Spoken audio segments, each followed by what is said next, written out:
Well, today is World Refugee Day, a chance to shine a light on the humanitarian crisis faced by refugees and discuss how we can solve them. I'm Jean Lambert, Green Party's member of the European Parliament for London, and I've been working on issues relating to asylum and immigration in the European Parliament for the last 20 years. I'm finishing my mandate at the end of this month, so I'm excited to introduce you to some of the new members, the new Green members of the European Parliament, who will be fighting hard to bring the European Union's outdated asylum policies up to standard in the next 5 years. So I'm joined by Erik, who is a photojournalist from Germany who spent time travelling along the refugee route from Afghanistan to Europe. And he's also worked with the incredible Sea-Watch search and rescue team, helping to save thousands from drowning in the Mediterranean. We also have Damien Careme, Damien has been the mayor of Grand Sainte in northern France since 2001. The region near Dunkirk received thousands of refugees in 2015-2016. And without any funding from the French government, Damien worked with the NGO Doctors Without Borders to build a relatively safe and clean humanitarian camp for refugees in the area. Damien will speak in French. I will try to interpret when we come to the questions and answers. And then we have Bah Kuhnke. And Alice has served as the Swedish Minister for Culture and Democracy until January this year, working on issues including refugee integration, as well as combating racism and hate crime. So you can see there's a real wealth of experience and ideas in this new Green group. So I wanted to start with the first question, that it's really difficult to push through progressive changes for EU asylum policies.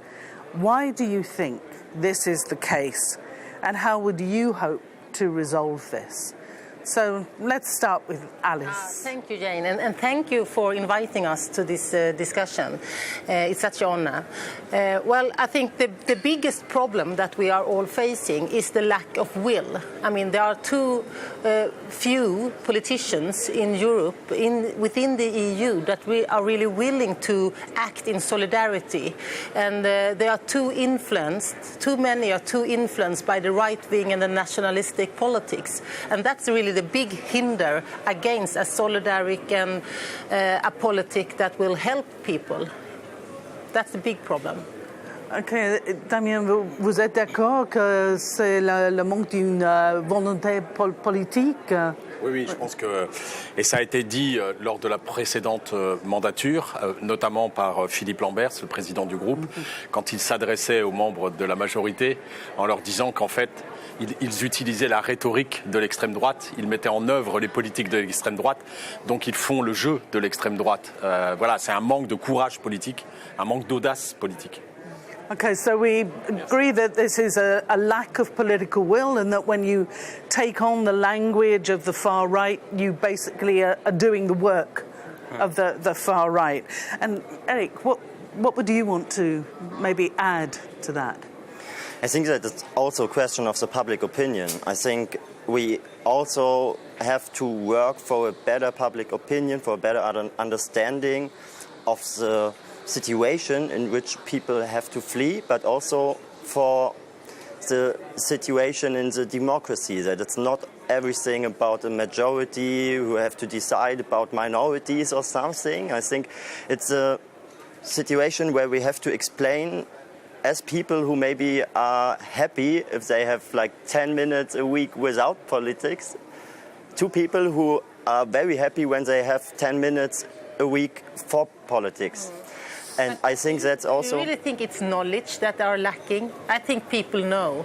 I think I think you cannot say that everyone has no knowledge about the situation, but I think that it's not so easy to understand the connections between different problems and how to solve the big problems in the world, and that it's not about building some walls and the problem is solved because you don't see it anymore, but about working for a better understanding how to solve challenges for the future.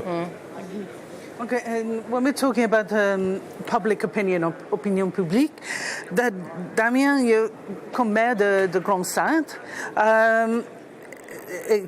comme je disais, il y a plein d'immigrés, de demandeurs d'asile qui sont là et qui risquent tout pour atteindre le Royaume-Uni. Pourquoi vous pensez que tous ces gens ont envie de faire ça? Qu'est-ce qu'on peut faire au Parlement européen? Alors, il y a beaucoup de ces personnes, de ces exilés qui vont chercher, qui viennent sur le continent européen parce que c'est un continent de paix, c'est un continent prospère sur le plan économique et que chez eux c'est la difficulté, c'est le terrorisme, c'est les dictatures et donc ils viennent trouver refuge sur notre continent européen.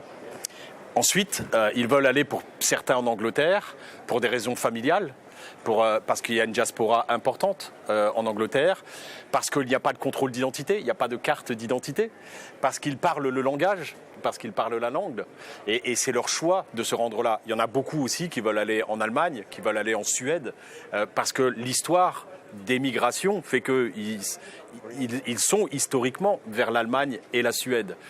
Et c'est à nous de réformer notre manière de les accueillir.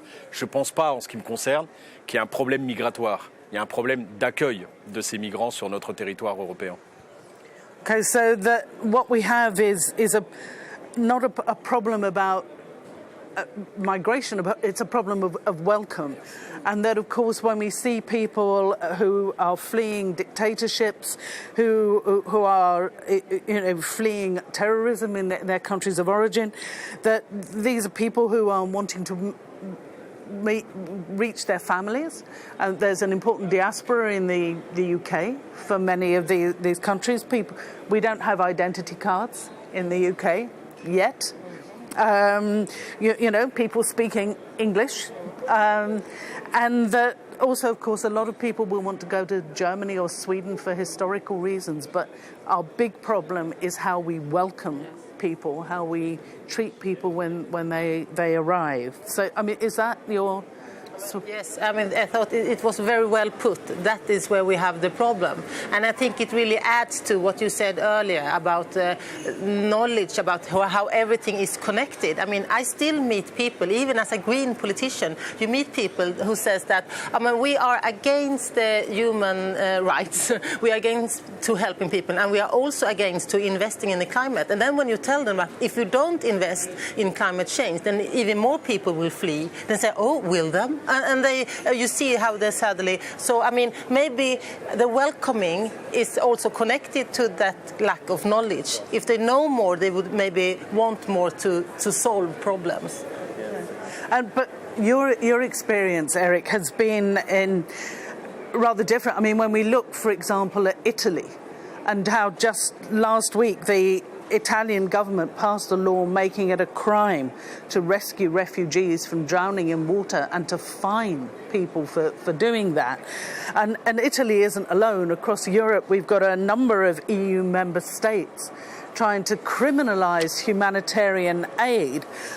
What do you think we can do to fight back against that trend of criminalising those that want to help? I think one thing is to first explain that how can I say it?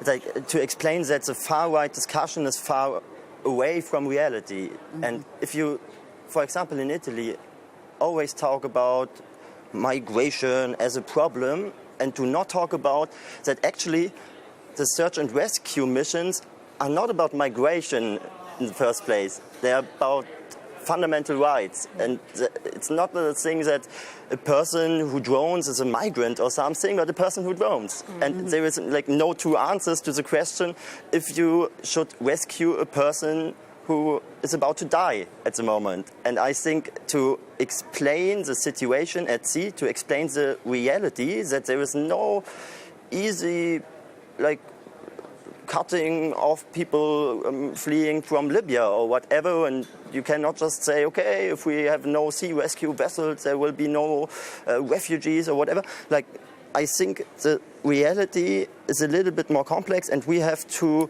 find a way to communicate better about the reality, and also to, have some possibilities on the European level to force some member states who are not willing to accept fundamental rights, not willing to respect the European values somehow, to make them feel that there are consequences, and that is not like a way to have a European Union without any values if it comes to discussions or whatever. Yeah. So that question of universal fundamental rights, you say you look at the person, not the label. Yeah, and also to explain that fundamental rights are not only for the others, but if you say, I'm not, as you say, I'm not interested in human rights, you also have to explain that human rights are not about the others, but if you say the others have no human rights, you also have no human rights yourself. But to be able to understand that, you need, I mean, in Swedish we have two words for,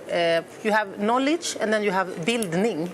You have, it's two different things. Understanding. And understand bildning, you need a bildning society. I don't know what it's called in English. That's when you have so much knowledge in a way so that you can handle different things and perspectives. And we can see that today in Sweden we are lacking in giving our children bildning. We give them knowledge about how to maths and physics and all this, but we don't give them bildning that you get from literature, from the arts and so on. And when you get that in the long run, we also need to make sure that the European people are bildade enough so that they can handle a complex reality. And then you need culture also, and art and music and all these things. Otherwise, we in the long run won't be able to help people in the world. Maybe I was too philosophical, but this is really the crucial... And do you feel that if we're looking at questions of integration, and integration has been a big issue in this last parliament, which usually means people adapting to the European Union. Nothing that, we say it's two ways, but it's one way. Sens unique, c'est right.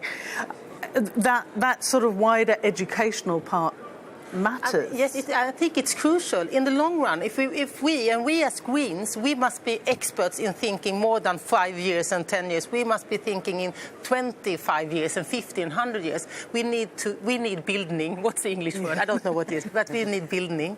But in the short run, we need to do a lot. I mean, in Sweden, as I know the best, we need to make sure that our public agencies work faster and more efficient and more safe when it comes to the rule of law and everything. Right now, people fleeing and coming to Sweden may have to wait for years before they know if they can stay or not. And the children are going to school, learning French, Swedish, forgetting everything else. And then suddenly the agencies, the state agencies say, now you have to leave.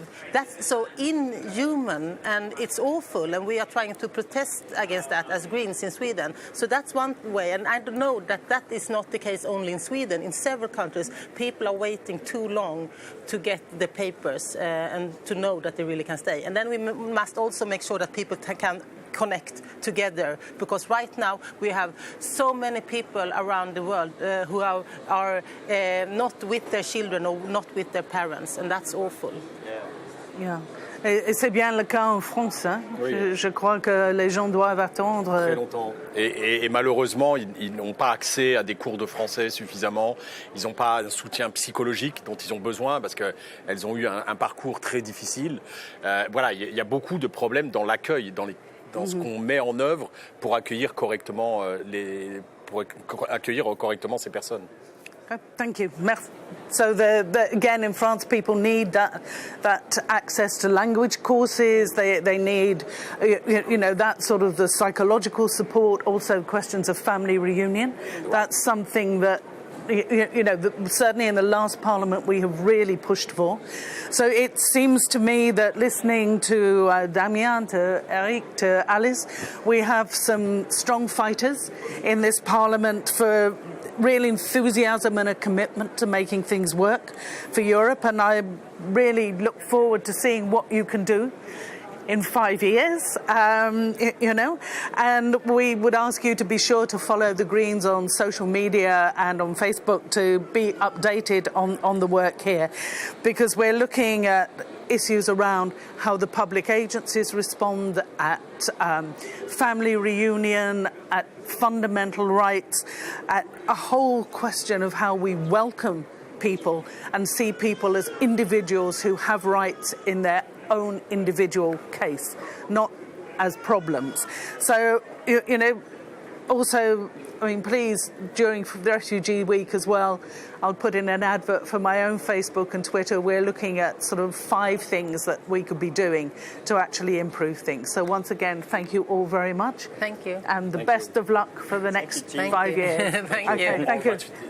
In the Parliament. And Thank you very much. for your work outside. Okay, thank you. Thank you.